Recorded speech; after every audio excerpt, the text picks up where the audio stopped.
Merci beaucoup, cher Georges et Michel. Merci à tous. C'est un moment évidemment pour moi émouvant, mais aussi très réconfortant de rencontrer des personnes qui ont connu et apprécié Daniel. Donc merci de votre accueil, merci de votre soutien. Et c'est en tant que directrice donc, de la culture de Paris 2024 que je viens vers vous aussi. Peut-être vous avez compris la force de l'alliage, du mariage aussi entre la culture et le sport pour ces Jeux de Paris 2024 qui forment le socle en fait de l'identité, des images et du sens de ces Jeux.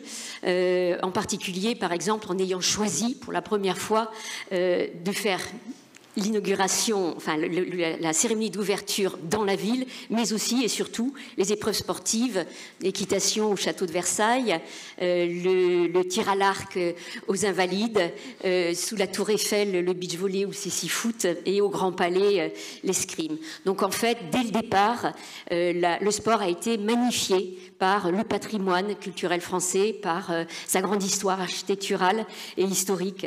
Et donc ça, c'est un petit peu le point de départ que j'ai eu la chance et l'honneur d'élaborer avec mes collègues, chacun dans son sujet. En fait, moi, j'ai élaboré une Olympiade culturelle, c'est-à-dire que c'est un programme, une programmation artistique et culturelle qui se déploie plutôt avant les Jeux, dans toute la France, donc c'est 2500 projets et qui partent de la BD à l'opéra, de la culture scientifique à la céramique par exemple, et qui célèbrent l'arrivée des athlètes et des Jeux Olympiques dans un pays. Et l'Olympiade culturelle française, par rapport à ce que dit le CIO, est totalement unique parce qu'elle s'est développée dans toute la France avec 100 000 événements et surtout parce que les artistes, et ça qui pouvait en être sûr, les artistes ont eu envie de prendre le sujet du sport et des Jeux et des valeurs olympiques en main. Et c'est cela qui a été le plus émouvant en fait et le plus créatif. Et les valeurs olympiques, vous les connaissez, je les rappelle, le partage, l'amitié, la paix, le dépassement de soi et évidemment le dialogue entre les cultures. Donc forcément, vous voyez bien à quel point toutes ces valeurs sont importantes dans le monde d'aujourd'hui et que les Jeux Olympiques rappellent, et je pense que les Français l'ont montré, qu'au-delà du sport, il y a bien sûr une philosophie qui vient de la Grèce. Et donc, 8e siècle avant Jésus-Christ, les Jeux Olympiques naissent à Olympie, dans un sanctuaire dédié à Zeus. Et ce jeu, dès le départ, comprennent bien sûr les compétitions sportives, mais aussi des activités culturelles et religieuses. Et donc c'est ce ciment entre sport, culture et religion qui crée aussi l'identité grecque qui est mise en avant. Et donc notre aïeul, Pierre de Coubertin, a repris vraiment aussi ces piliers pour développer ces jeux modernes. Et donc, pour moi, ce qui était très très important, là, vraiment comme conceptrice de ce rapport à la culture pendant les Jeux, c'est aussi qu'il puisse y avoir ce point de vue historique. Et on a eu la chance de pouvoir le développer avec le musée du Louvre pour la question iconographique et plastique, et avec le Collège de France autour de cette conférence qui a été dédiée aux Jeux. Pour l'exposition du Louvre, elle est de petite taille peut-être en surface, mais très importante. Et elle a rappelé l'héritage des Jeux de la Grèce antique dans l'invention des Jeux modernes, comme je le disais. Et cette exposition a été élaborée avec le département des antiquités étrusques, grecques et romaines du Louvre, et aussi avec l'école française d'Athènes. Et donc le but, ça a été de mettre en lumière les œuvres qui ont influencé directement, sensiblement, plastiquement, les premiers membres du comité olympique international, dont Pierre de Coubertin, grâce à une riche collection d'objets et de sources iconographiques. Et il s'agissait de comprendre comment ces organisateurs ont voulu réinventer les concours de la Grèce antique, bien sûr, les concours sportifs, mais aussi cette partie culturelle dont je parle.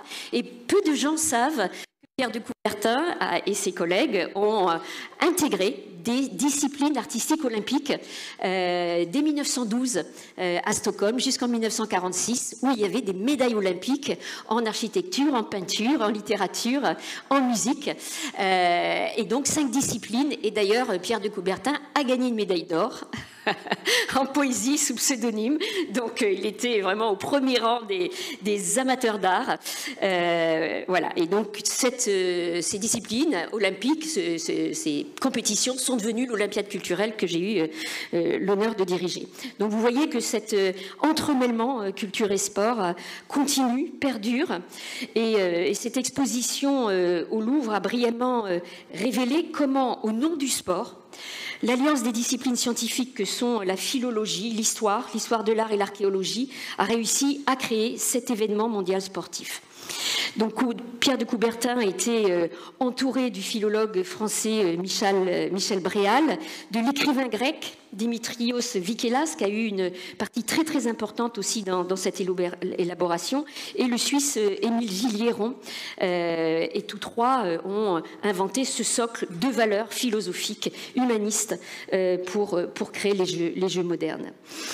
Et Émile Gilliéron donc a été formé aux Beaux-Arts, il fréquente le Louvre et puis il devient l'artiste officiel des Jeux Olympiques à Athènes en 1896. Donc vous voyez à quel point ça se croise et s'entremêle, et il s'inspire des découvertes durant les fouilles des grands chantiers archéologiques contemporains comme celui de Knossos en Crète pour créer les trophées des vainqueurs et illustrer les images servant à la communication du jeune État grec. Donc voilà, cette exposition intitulée « Un héritage antique, une invention moderne » montre comment cette réinvention des Jeux Olympiques repose sur une combinaison orientée des sources antiques et qui fait de l'olympisme moderne une construction culturelle collective. Donc on a eu le plaisir, et c'est vrai ce que disait Madame l'ambassadrice, que le drapeau grec et la Grèce a été régulièrement convoqué pendant ces Jeux de façon très sincère et très affectueuse. Il y a une culture olympique en France qui n'est pas le cas dans d'autres pays où on l'a moins senti, parce que aussi la France a accueilli, et c'est la seule avec Tokyo, 3 fois les Jeux Olympiques en 1900, 1924 et 2024, donc c'est assez exceptionnel. Et Pierre de Coubertin, bien sûr. Donc on a aussi cette force du pilier de l'histoire qui traverse la composition, la construction et l'esprit des Jeux en France.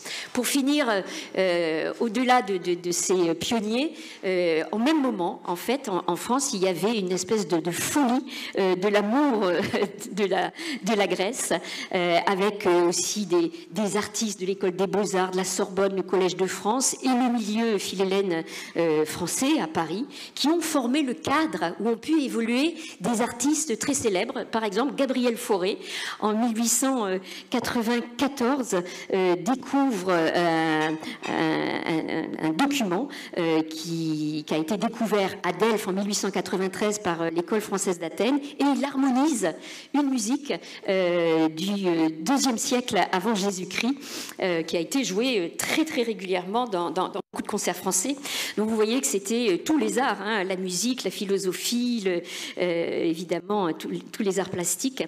Et donc on a eu la chance aussi au Louvre d'avoir un prêt exceptionnel de la Fondation Stavros Niarchos, où on a pu montrer la première coupe olympique, dite coupe Bréal, qui a été conçue par l'universitaire Michel Bréal et créée par un orfèvre français. Donc en fait, en conclusion, ce sont donc bien les artistes et les intellectuels français qui, par leur fascination pour la Grèce antique, ont cherché à faire renaître cette manifestation majeure que sont les Jeux Olympiques. Les symboles de la trêve, on le disait tout à l'heure, et de la flamme olympique perdurent, et c'est peut-être miraculeux, du 8e siècle jusqu'à 2024. En 1894, Pierre de Coubertin voit dans le sport moderne un moyen d'atteindre un idéal humain, et ça aussi c'est très très lié à la Grèce, fait d'équilibre entre le corps et l'esprit. Évidemment, comme ancienne danseuse et chorégraphe, j'y étais très très attachée. Et le but principal en fait des Jeux, et pour Pierre de Coubertin, est de faire du sport un modèle de paix, et d'harmonie et de diffuser un ensemble de valeurs qui vont bien au-delà du terrain de la compétition. Je pense que ça s'est ressenti en France. En tout cas, c'était notre désir, notre intention. Et en fait, quand je suis arrivée à Paris 2024, tout le monde me disait il y a une magie olympique. Moi, je trouvais ça un petit peu étrange, cette histoire de magie. Et finalement, je pense qu'elle a opéré en France. On est très heureux de cet événement. Et finalement, le monde entier s'est rendu compte que les Français pouvaient aussi être très sympathiques. Et ça aussi, c'est la magie olympique. Et je vous remercie de votre attention.